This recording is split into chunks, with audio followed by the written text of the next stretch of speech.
You ask Tiger to solve. This deals with linear equations with one unknown. The final result is x equals 7/5. Let's solve it step by step. Simplify the expression. Group the coefficients. Find the lowest common denominator.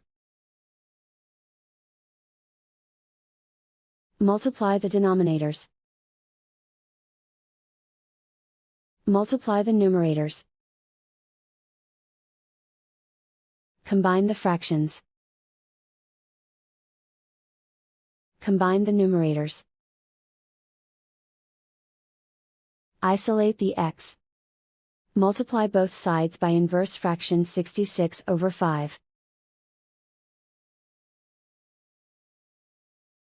Group like terms.